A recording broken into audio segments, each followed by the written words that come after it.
technology for the purpose of remediation or removing the problem, then you are not going to do the right thing. And GIS in this country, even using our own satellites, was available for last 15 years.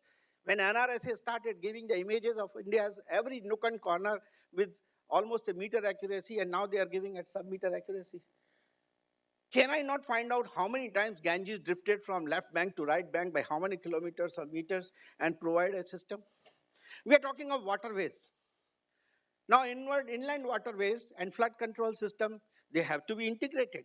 But there is another guy who is doing inland waterways. The guy who is doing the flood control is a different person. As a result, you will not have an ultimate integrated solution.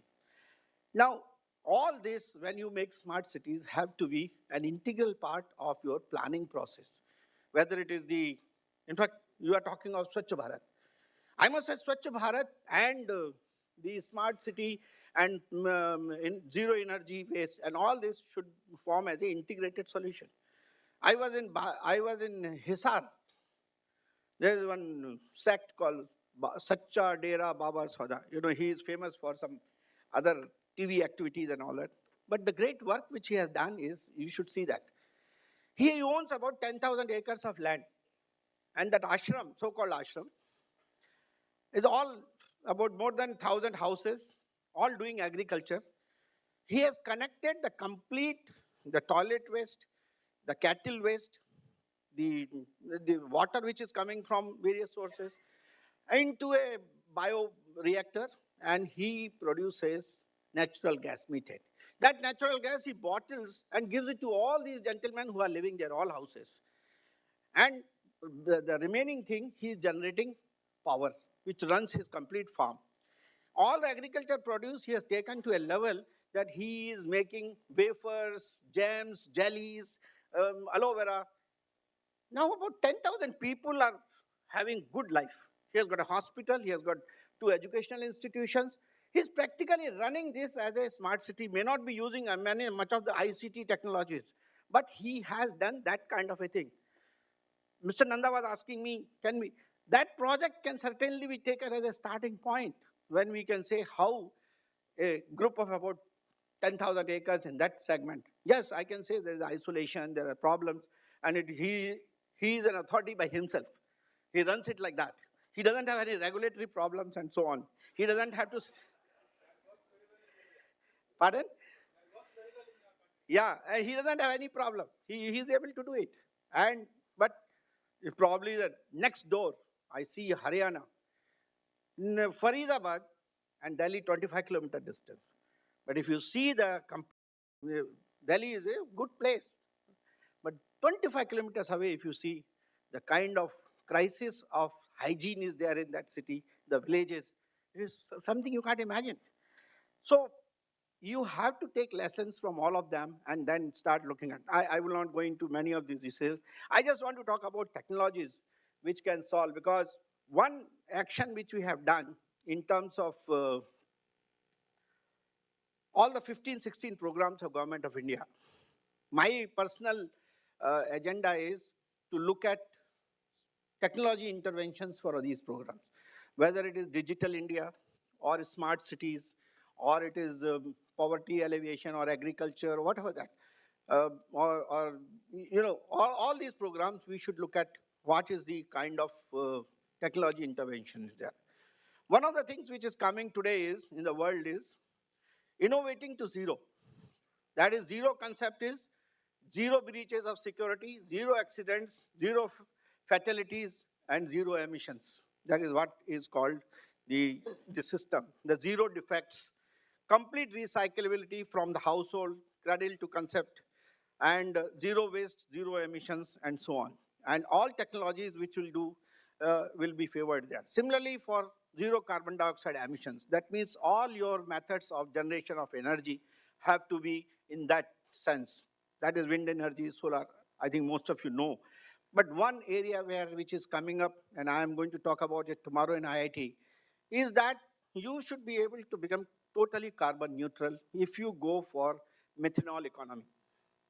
Methanol can be produced from carbon dioxide, which is there in the nature, and methanol can come from coal, which is available, and you can, methanol can be a drop in fuel for, say, your gasoline, and dimethyl ether, which is a substitute for, which is a derivative of methanol, can be used as a drop in fuel for diesel with minor changes here and there. And there is a direct methanol fuel cell available. And carbon dioxide which comes out can be recycled after sequestration, that you can produce methanol again. And methanol is a very good input for producing large number of chemicals. So this is kind of technology interventions which will make zero emissions tomorrow. GIS, I mentioned to you, right from sea, land, river, mountain, natural resources bottom to the pyramid, bottom of the pyramid, they have to be made available in terms of information, for which remote sensing, data centers, cloud computing, GPS, communication networks, mobile deliveries, all that have to come for the complete rural areas. And data capture, images, analysis, interpretation, communication, dissemination, all this will have to form as part of our technology intervention. The factories of tomorrow, we'll have to again follow the zero system and reusability. Today we all talk of traditional manufacturing. Now people are talking of lean manufacturing, green manufacturing. But the time is coming when all this will go to what is called sustainable manufacturing, where you have emphasis on remanufacture, redesign, recover, recycle, reuse, and reduce. That's the technology which will come as far as the smart cities and smart manufacturing setups are concerned. 3D printing, many of you already know that it is already getting into all parts, but it will come into human organs, it will come into concept modeling from automotive, and it is also happening in the manufacturing sector, like even aerospace. Yesterday I saw a BLIST, what we call as the gas turbine disc, which is completely done by 3D printing in what is called inconel alloy or things like that. So that's the kind of business which is emerging in a few years. So smart cities will have to deal with the new manufacturing technologies, 3D printing, urban logistics, cyber security, because you are going to be completely network system, so security becomes a major thing, and cloud computing and things like that, and virtual commerce will become a Internet of Things, which will require complete integration in the digital world. This is part of the, again, Digital India strategy, where society knowledge will get integrated. Now, implementation of this will not be done in just one shot. It will be level 1, where you can do basic sensing mechanisms. Level 2, where you can have basic sensing and then one-way communication. And level 3 will be basic sensing, communication, analysis, data communication, and what we call it the smartness in its totality. So somebody was asking, can we do it all in one go? No, we won't be able to do it, because we are not in a position to provide technologically even the sensing mechanisms to all our things today. Because in one of the weaknesses in India is sensors and materials. We still import 90% of our sensors.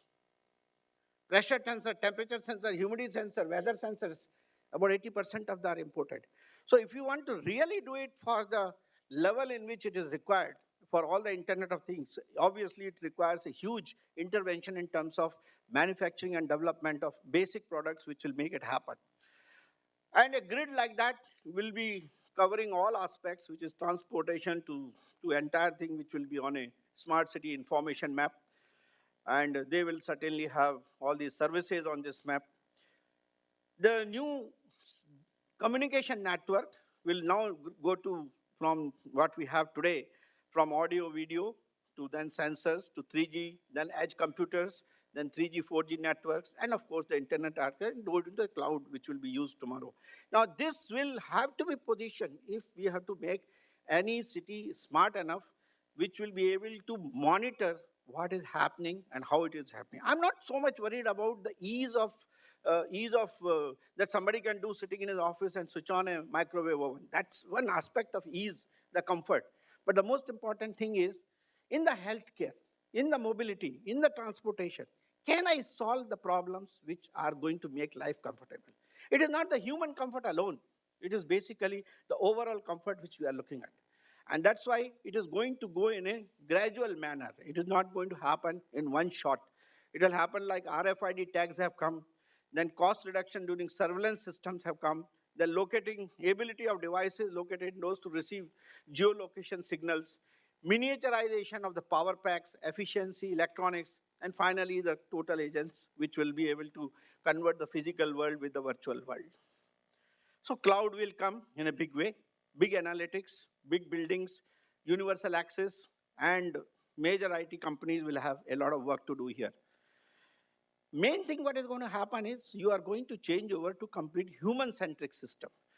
Today we are computer-centric, we are network-centric, and now we are going to become human-centric, where human beings create knowledge, and those activities will be supported by the network through cloud computing, sensor technologies, ubiquitous terminals, and mobile communications. And that's the way R&D for human-centric intelligence will take place. Big data. Today, we are doing almost about 1.2 zettabytes, and we will have plus almost 40% per year will go. That means by 2020, you will have about 100 zettabytes of data to be handled. That means supercomputers, parallel computing, and Moore's law, if you have to defeat, you have to go for photonics-enabled computers, which will make your system with minimum power, highest mobility of the data, and storage. That we'll have to do. 5G system will emerge, Internet of Things will happen, smart buildings in smart grids, all of you must have heard today, so I don't want to spend time. But smart buildings, smart grids, and smart city are interlinked, so you will get finally. Now, how do we do this development? It cannot be done that everything will happen tomorrow. So there is some ad hoc solution initially, ad hoc department-based planning and discrete projects. I think that's what Mr. Nanda was talking. Let's put certain 1 or 2 or 3 good projects which can act as a sample project. Maybe we can do one as a green field, another one maybe we can do it as a brown field. Then there will be some opportunistic projects, like somebody wants to set up, somebody was telling they want to make a green township, the smart township. So opportunity projects, deployment, which will be collaboration within and within departments, key stakeholders to be identified and around the beginning and strategy. Then repeatable, then managed, and finally you will get the optimized method. So this is the way in which the smart city project should be done. It cannot be done that immediately we'll have everything in the smart city form. Now what is the kind of business? You have smart government, smart building, and smart transport, and smart utilities. You see the last line is going to almost about $16,000 worldwide. India will also have at least 30 to 40% of this coming in. So you see the type of business which is going to emerge because of the smart city world over. And 1.5 trillion, if you see in terms of various parts, this is what is going to have. So there is an opportunity for people to make investment, even if you take as a business venture. And in terms of technology, you can build factories, you can bring in a new system of management, and you can also implement projects in whatever way you want to do, public, private, community participation, or private ownership. But certainly there's a business end to this. So smart cities is an answer, but with the soul of Bhartiyata. That's what I mentioned in the beginning. It cannot be a transplanted technology. What is done in other cities can be blindly followed in India. It has to be part of our own ethos. We have to, certainly I agree with Mr. Title that we have to adapt it. We don't have to adopt it. Thank you very much. Thank you.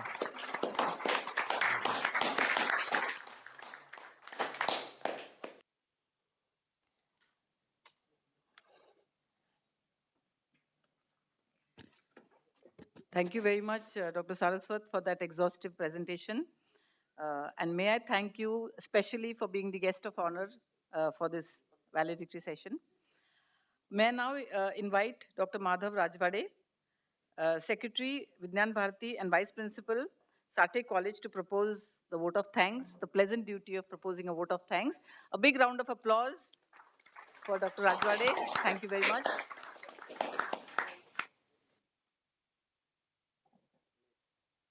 Because this audience should accept one of the most inspiring speech which we have heard from Ketana Mehta, a faculty in this institute, that even a one physically challenged individual is not being taken care of by the smart city, then that we will not call as smart city.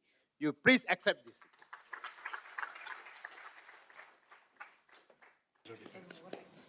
Thank you, Jayakumar ji. I'll take a couple of minutes to propose vote of thanks. At the outset, we must say that Mahindra Life Spaces Developers Limited and We School have been extremely gracious in supporting us in this endeavor. We did all this in association with them. They gave us not just material support and support in kind, but also their human resource, and that too with a great and large heart. So I think we must thank them profusely for that. We have to also thank Ad Factors PR for their publicity. In the process, we got involved with various institutions, IIT Bombay, Excel Industries. So all their staff is also to be thanked because they were all the time with us. We cannot forget a few very important personalities like Arun Nandaji on stage, Jay Kamarji on stage, Ashwin Bhai off the stage. They always have been great pillar of support while carrying out this particular endeavor. Dr. Madhav Chitreji have been with us in this journey right from the beginning, and they shall be with us even further. I must also thank Dr. V.K. Saraswatji for being part of Vijnan Bharati in all our endeavor. I had mentioned earlier that even Honorable Minister for Railways, Suresh Prabhuji, is always with us in all our important occasions. At this point of time, it is very important also